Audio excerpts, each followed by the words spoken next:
Nije kwenye suala la mstakabali wa mchezo kati ya Simba na Yanga.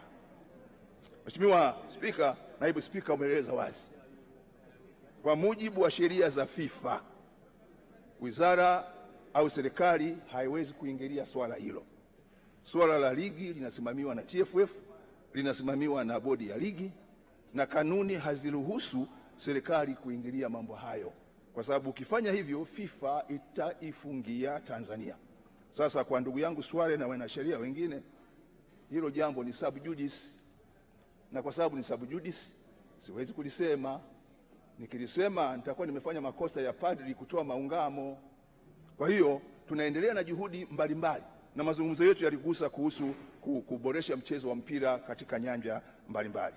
Mheshimiwa Naibu Spika, nichukue tena kuwashukuru wabunge wote waliotoa maoni ya kwamba Rais Dr. Samia Suluhu Hassan amepewa tuzo kwa kufanya maendeleo ya michezo. Hakika Dr. Samia Suluhu Hassan amekuwa ni hidaya ya taifa letu. Dr. Samia Hassan amekuwa ni hiba ya taifa letu katika eneo la michezo, sanaa na michezo. Na mimi tunaunga mkono kabisa wazo hilo la wabunge la kuwa na aina maalum ya tuzo kwa Mheshimiwa Rais kwa kutambua mchango wake mkubwa katika sekta hii ya michezo, sanaa, utamaduni na habari.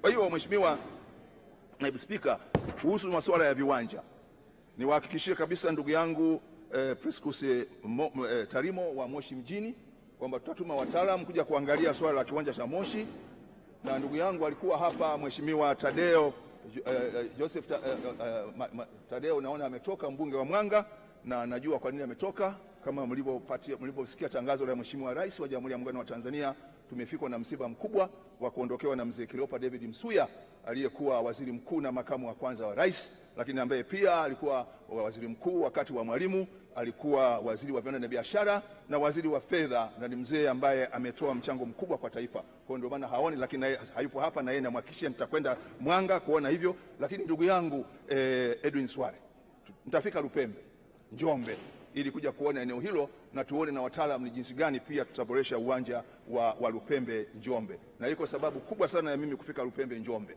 kwa sababu mama yangu mkubwa nilikokulia aliolewa na Rutangiro kutoka Lupembe. Kwa hiyo nitakuja huko.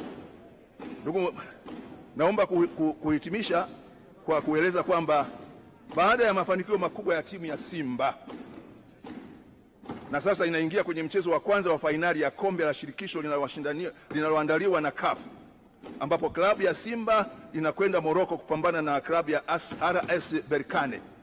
Serikali ya Jamhuri ya Muungano wa Tanzania inayoongozwa na Dr. Samia Suluhu Hassan imefanya maamuzi ya kutoa ndege itakayoipeleka klabu ya Simba Morocco kwa ajili ya mchezo huo. Mheshimiwa Naibu Spika, naomba kutoa hoja. Hoja imetolewa.